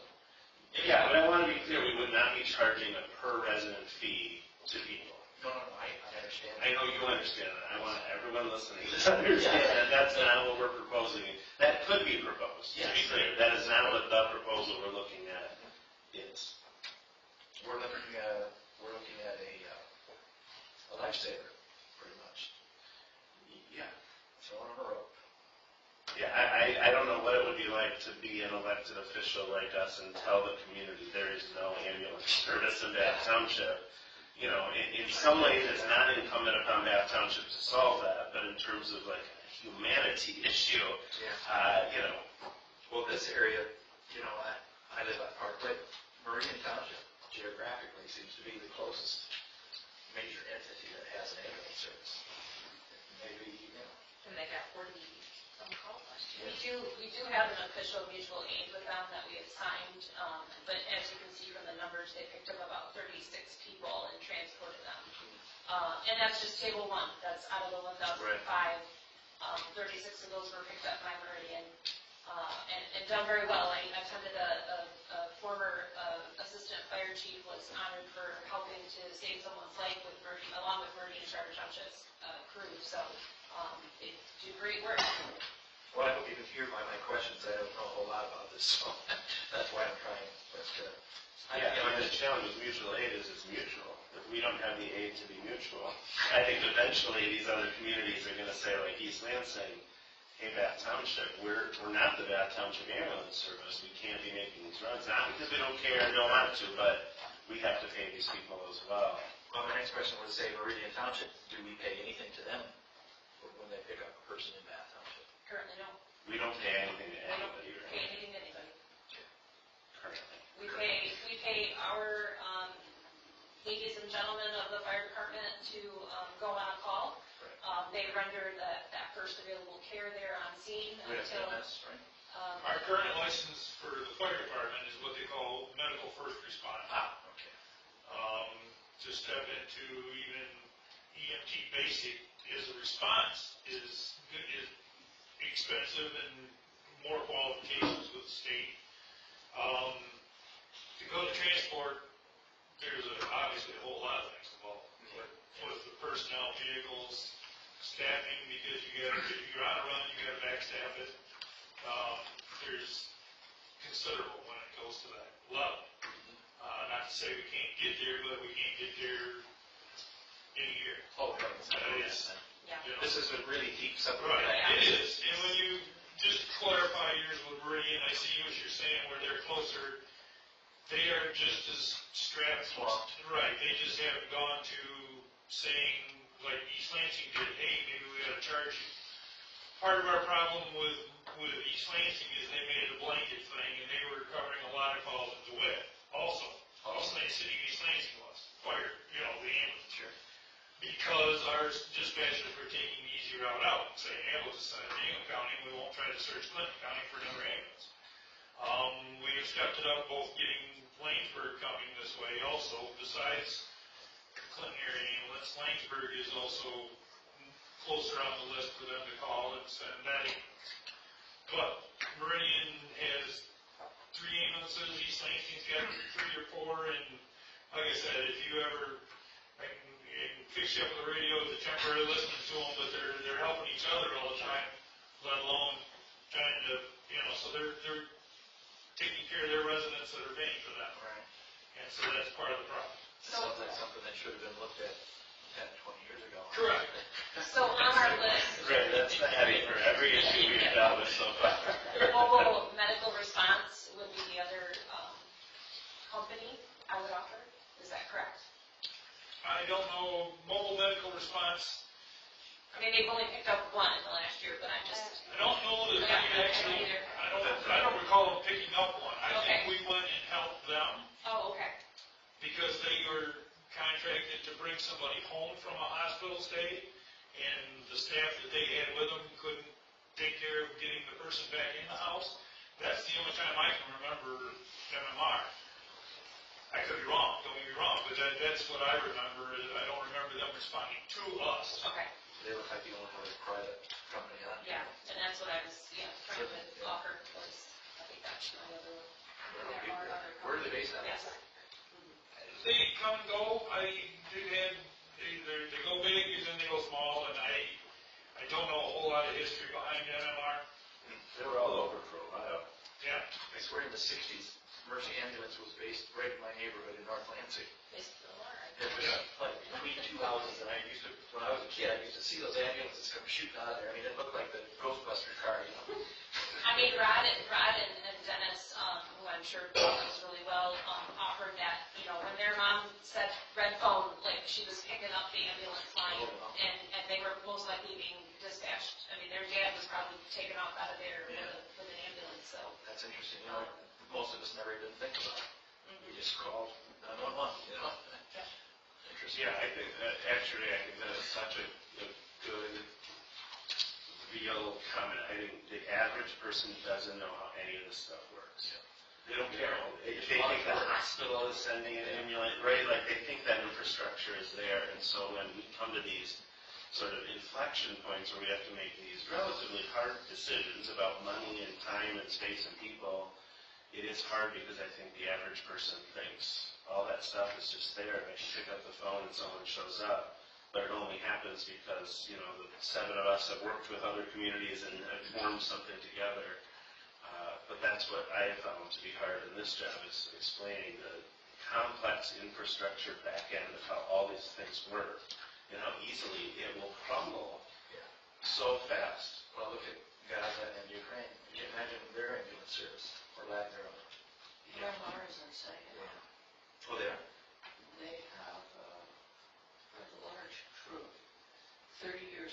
business. But they're not local. No, they're really not. Yeah. Well, I know some of those places have satellite garages or whatever. 17. I don't know how that looks. Thank you. So thank you, yes, Chief.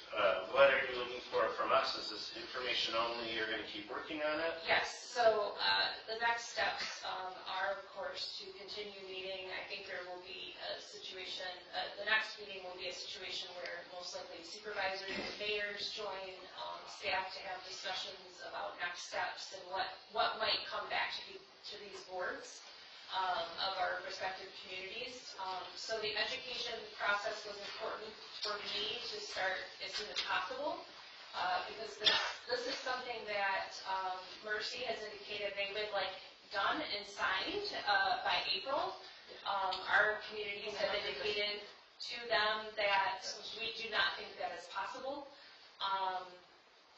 So in order to be able to move as quickly as possible with a knowledgeable board, I wanted to start that process tonight.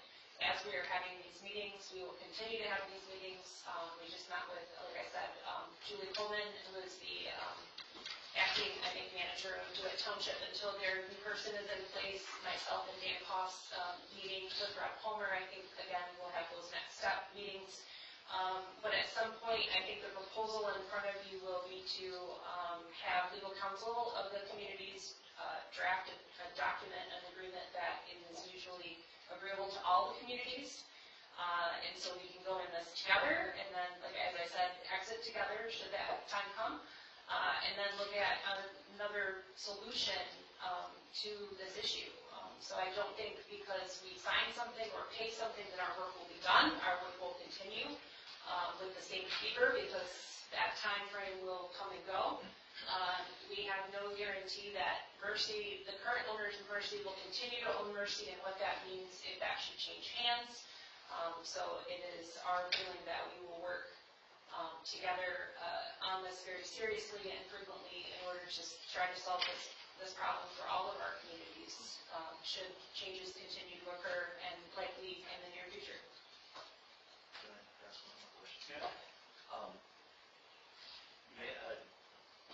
Just a business point of view, would they be willing to show us their books? They have shared some of that information with us, some costs and benefits. They haven't showed us their tax returns, but they have kind of shown the operating costs and losses that they've experienced. That is not something I wanted to put in a packet for you tonight. I'm sorry. But they have shared that information with us. I think they're being as transparent as they can be under the circumstances. They are also being brutally honest about the state of their business and what they hope to do. I think that their family obviously has built this business and they have benefited from that. I think they are a family that's in the public service. As much as they are a for-profit business, they are also in a public service. And the boys grew up on the ambulances, their dad was on their mom's answering the phone. It's very similar to the life that many of us live in public service. Different because they're life-saving. My insinuating that, but they're dedicated and would like to see the business continue. Would be the ideal for them, I believe. So. Well, that is a lot of money, but I think it's really something we should all still into. Thank you very much. More to come. That'd be a great documentary, I think, for Ken Burns. Ambulance service in the U.S. All right, that brings us to item 14, new business, largely items for action, the Mayor Hysterison engagement letter. Thank you. I guess this is the Ryan Karen meeting tonight. The engagement letter was contained in your packet for review and hopefully approval this evening. And for us to move forward and execute the acceptance of a contract with them. We have worked with Mayor for several years. It's my understanding former Treasurer Viswasser began his work with them back, I think, prior to 2008. I can't recall how long, but they have been a good partner for us. And of course, Rod Taylor is part of that group that is helping consult us on sewer issues as well as retirement issues and many other issues. His knowledge is vast and greatly appreciated, and that is part of this as well. Anything that we have them do special for us in addition to the regular accounting services, reconciliation services is in addition. They have been great partners. We have not done an RFP in some time to look at different firms. I do not think at this time that is necessary, but of course I am open to the will of this board. I do think that they have been invaluable in helping us make sure that we are protecting ourselves and our employees and the residents of this township, and have been there, I will tell you, a phone call or an email's notice to help us with anything that we've encountered over time. So they definitely earn their money, and I believe they do well on behalf of the residents of this township to make sure that we are adhering to proper accounting practices and internal controls on behalf of the money that residents pay to us for their taxes and their services. So I would ask you tonight, I also included for you the previous engagement letter.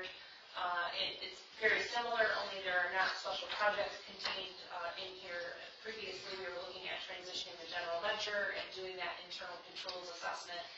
Those are not special projects that we need at this time, and therefore when we invite Rob Taylor, for instance, we pay for him on an hourly basis to help consult us, but what you get in this letter of engagement, the scope of services is the financial preparations for our audit and our monthly accounting and reconciliation services and other things as needed on call. So. I see in the 2023 letter that was approximated to be 10 to 12,000. It was, and I yeah. Actual fee. I don't have that number in front of me right now. I don't know. I just wanted to know what you anticipated it to be. Is it a line item in the budget? We do vendor for in the budget every year. Yeah, I don't remember. In the treasurer's department, there is, perfect. No. I don't know what we're going to do. Is it the contracted and professional services? Yes.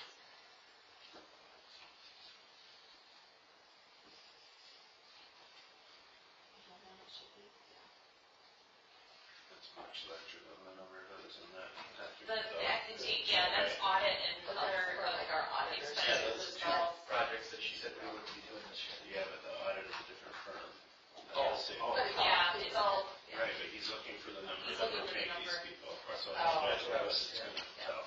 if you want that number, I can go get that number, it would just require a short recess. Well, I just think, we should know what we're going through. If this board's amenable to 5 minutes, I can go get those costs. Well, yeah, I think that's a practical question. Thank you. Yeah, you're welcome. Okay. 5 minutes? Yeah, we'll recess for 5 minutes. Thank you. We need to do other things. Now's your time to do that. Gosh, that's gonna be a class.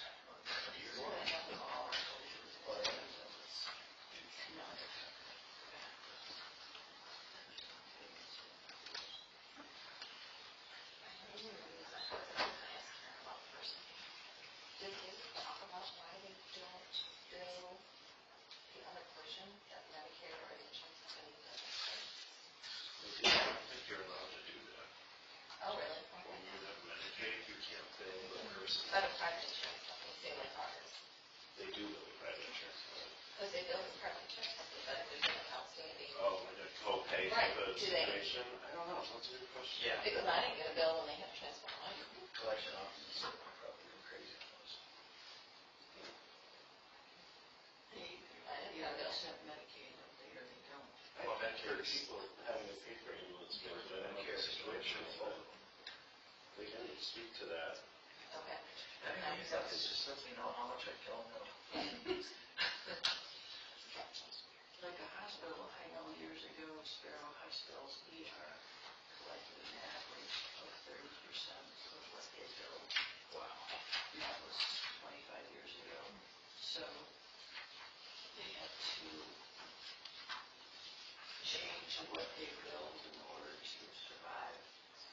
And if the ambulance company, when they have a real cost, I think it's similar. They and Medicaid pays that much money that they can't operate vehicles that go out of business. And well, the question is, isn't this, to my knowledge, the first time that this has ever been brought to Bath Township? And I'll leave that here the longest. Have you ever heard of it? It's just my matter of, have you heard of ambulance service being asked for? No, I never have. they've always, if you, I know when they used to come out, we did that, when he was fall or something, cut his head open and have him at the hospital. They would always bill you extra than what insurance paid. Yeah. But the problem is, your insurance, my wife used to do insurance fraud, and you've got to push the envelope to get more money, because if you don't, then you fall short. Well, yeah, that's the old adage, you can always come down, but you can never go up, so ask for more. They don't come down. The ER was the same way. I mean, they had to keep the doors open. And that's what they did. And the building companies would all operate in a different way, but that 35% total collection rate was over.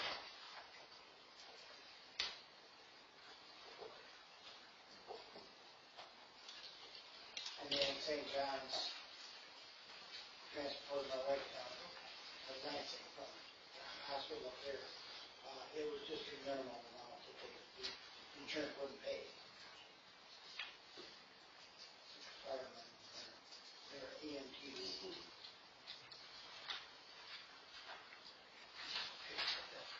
Is it $6 and something per person? It's on page 29. 23. In the proposal. Oh. Okay. All right, let's go back together then. Mayor Harrison? Yes, in a month where it is average monthly accounting services, it's approximately $1,055.55, so no more than about $1,100 a month, which is about $13,200 a year for just general accounting services. Okay. And then when Rod helps us, because he's been helping us on the finance committee a lot, he's been incredible help. Is that billed under this contract? It is, and you'll see that hourly rate. But his is higher than what? Yeah, what's he considered? Chief principal or chief senior management? Because Adam comes, he's manager.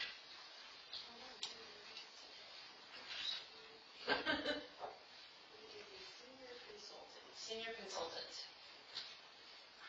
So he's So it's not that much different than what we did on that representation that you showed us.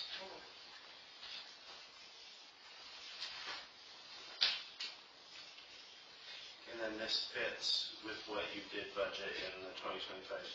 Correct, for the general monthly accounting services and then the audit preparation, correct.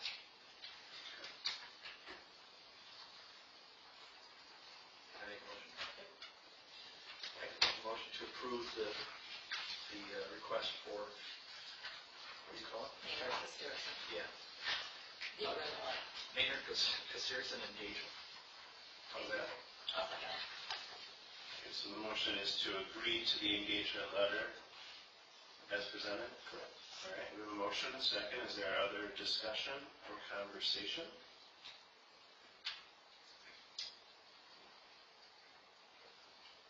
All right, hearing none, we'll go to a roll call vote. Mr. Hewens Bliss? Yes. Ms. Wilson? Yes. Mr. Kotke? Yes. Ms. Kellerman? Yes. Ms. Hagerman? Yes. Mr. Rosecrans? Yes. All right, motion carries. Thank you. That is the end of our business tonight. Let's go to item 15, which is our superintendent's report. Thank you. In lieu of preparing for you the projects of the township, I have not prepared additional comments. I will let you know that the assessor is currently taking appointments for March quarter review, which will occur next week. If people have questions or concerns about their property tax assessment. In addition, we continue to work through the security system.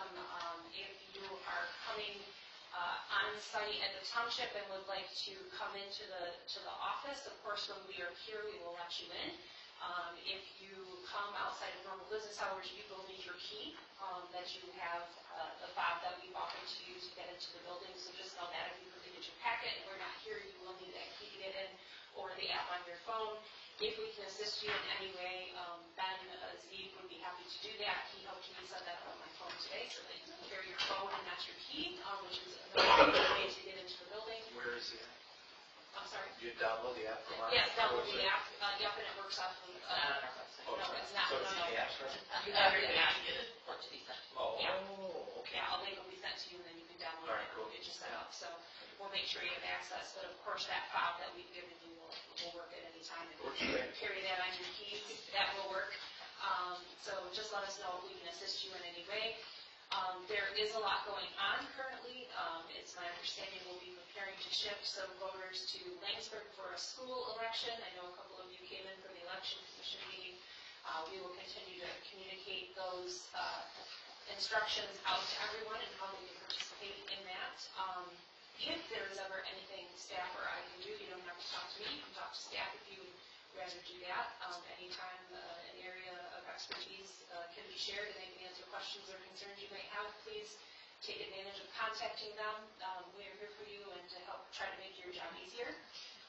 As well, if there's training you would like to go to, I know a couple of you are signing up for some upcoming training. Let staff help you with that as well. We can always use the township credit card to utilize, pay for your training. Get your accommodations underway, so just let us know how we can be of service to you and we will always help. Thanks. I encourage if folks have not looked at the MTA conference, it's always a really good way to connect with like people in like positions across the state. Is that the one at the Classic Center? It looks around, yeah. I think the Lansing one is the Capital Conference. I just remember seeing that. That's tomorrow. So, can I ask a question about that? Yeah. That MTA, who's all going to that? You all around a bus or something? Or? The Grand Rapids. I'm gone, it's been great. You go? Really? Yep. You're going to Miami Beach? Nope. I am in DC that week, otherwise I would go, because I have gone to the conference before. It is worth your time, and it helps you to see the breadth of this work. Like this stuff we're talking about here, we sort of operate, it feels like in a vacuum, but when you're with these folks, you can see they're dealing with these same things, they've solved some of these same problems. There's vendors there, with all the little giveaway stuff that's fun to engage with. Bag you put yourself in. Yeah, lots of stuff. So I do think it's worth the time. I think staff leadership should go and they can go. It's worth it. Okay. To the extent that it's helpful, Rod Taylor, Marty Daggett from MERS, and myself are actually giving a presentation on how to, we call it Summit the Pension Cost Mountain. So, if you want some early training, come on out. I'll be giving several presentations, both at the Legal Institute to the attorneys, and then 3 different sessions, and several others from my firm are giving sessions. I would absolutely echo the supervisor's comments. I think we have lots of clients that go to this and find significant benefit in the camaraderie, but also in that idea of we can exchange our war stories, learn new strategies. It's highly valuable. We actually, as a firm, of course, we've grown a lot. We have between 15 and 20 lawyers in the municipal group alone, and we take almost everybody intentionally because we also send our lawyers out to be and to meet with folks. Yeah. Nobody's paying for that except my partners and I. And we make sure that they're getting educated and learning along with, so they have new and up-to-date strategies for dealing with all sorts of things. So you might hear about farm markets. You might hear about, I know some of our other law firm friends are giving presentations on all sorts of things. And then, of course, the MTA staff. So I've been going to that conference for 15 years. There is sometimes a dinner activity that might include some music. But it is extremely valuable. So if there is time available, I would highly recommend. Do we have to sign up for specific talks? No, you sign up for the conference, and once you sign up for the conference, you are really on your own to choose your own adventure. There's a very thick publication that went out with all of the summaries of the different sessions. And there are usually anywhere from, 4 to 6 going on at any one time, depending on the time of the day and which day of the conference it is. And those sessions usually wrap up by 3:15, 4, 5 o'clock on Wednesday. So you're talking Tuesday almost all day and Wednesday almost all day. Thank you. And then you mentioned the board of review. Do you know, are there still appointments available for folks? Yes, there are. Beth will be out of the office tomorrow, but she has left her assessing assistant with the clipboard to make appointments and let people know what they might need to bring with them if they're contesting their property assessment. A lot of people like to bring documentation with them. So somebody will be available in the office. Just call 601-6728, the main line here at the township, and they can make an appointment for board review. That's helpful. I have seen a lot of social media posts where people are railing against the increased taxes in Bath Township, and I try to explain to folks, property tax in Bath Township has not gone up in decades. In fact, it has rolled down, but your assessment of your home may have gone up. So if you want to push back against that, the Board of Review is the vehicle to do that, but you have certain time frames in which you need to do that. Great. Thank you, Superintendent. Thank you. That brings us to item 16, which is public statement 2. This is the second opportunity for members of our public here to give up to 3 minutes of statement about any topic under the sun you would like. Again, if you would like to make a public statement, help yourself up to the lectern, introduce yourself, and we'll start your timer.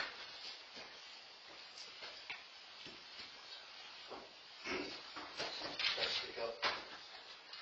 For those of you that don't know me, my name is Tom Decker. I served as a Bath Township police officer from 2000 to 2024. On June 14th of 21, I responded to a call that was described as a critical incident.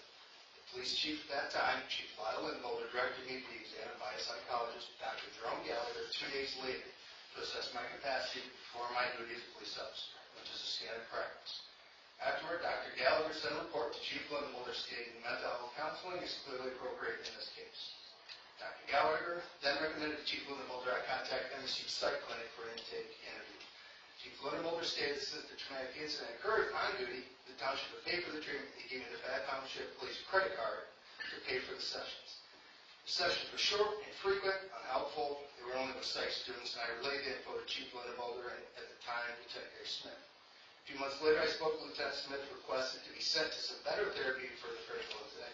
He agreed the township would pay for such therapy, but wanted to make sure it would be beneficial and not another waste of money, like the MSU. I obtained several names of psychotherapists that specialize in first responders with PTSD from Jessica Martin, who was co-chair of the Tri-County Crisis Intervention Team. And I gave those names to Lieutenant Smith. He went through them, chose a psychotherapist named Rosie Bickert. She is Inuit, licensed for EMDR. Since she doesn't take credit cards, Chief Lindholder advised me to have her send invoices to the township. Ms. Bickert sent an invoice to Superintendent Hildebrand for services rendered from June of 22 through May of 23, totaling $1,820. More than 4 months later, Deputy Superintendent Reeves filed a reply to Bickert, stated, this is a quote, "These services were not mandated by that charter township, nor did the township agree to reimburse the cost for these services, therefore Mr. Decker is responsible." A statement is just false. Emailed Karen Hildebrand and Taylor Reeves on January 14th about this. And I reminded Karen that she's the one that authorized the treatments at Chief Lindholder's request. Karen replied and said she'll look into it, and I will get a response by the 24th of January. I still haven't got one. On the 26th, I emailed Karen again asking when can I expect a response. To this date, I haven't received a response. So I'm here today just to ask help in this matter and why I haven't heard anything back.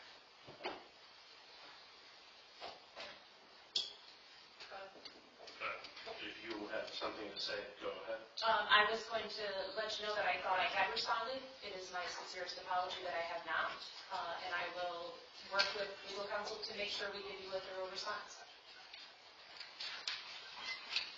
It's okay, I'd like to give each one of you just a packet. It's just got my information on it, as well as the emails. You can contact me. This is a little more detailed about what I'm saying.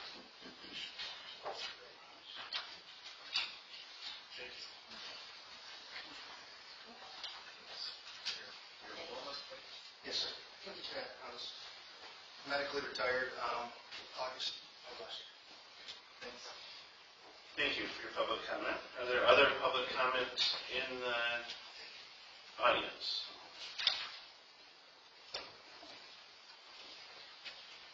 All right, seeing none, we will move to board member comments. Sherry, you want to kick us off today?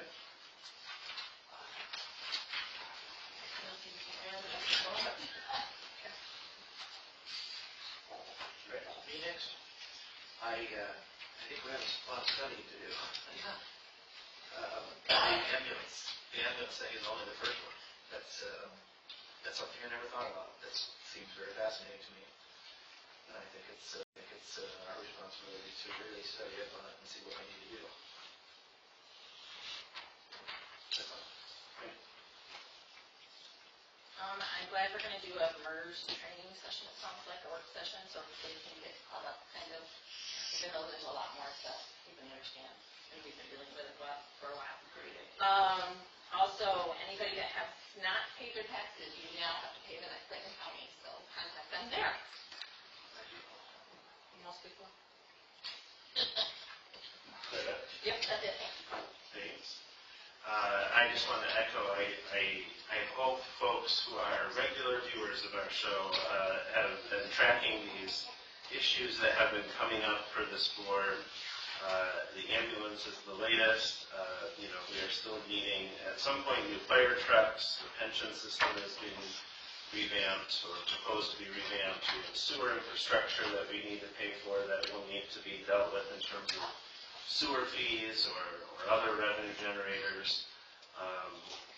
This is the stuff, in my mind, that is core to the operations of our community, and we need to figure out how to structure and pay for these things prior to being able to do some of the fun stuff we want to do, parks and trails and other things like that unfortunately may be back burner for even longer because we're not even sure how much all of these things will cost. But it's pretty clear to me that the current revenue coming into the township is not enough to pay for these new services and systems. So I don't say that in a threatening way, and I don't say that to be a bad guy. I just want people to be really aware that, I would rather be building new things and doing fun things, but if we can't ensure that people can get to the hospital, we can't ensure that people flush their toilets and things go away, and rather than up, the things that all of us sort of take for granted, we are in trouble as a community. So I hope you stick with us and provide feedback and public comment and send us emails and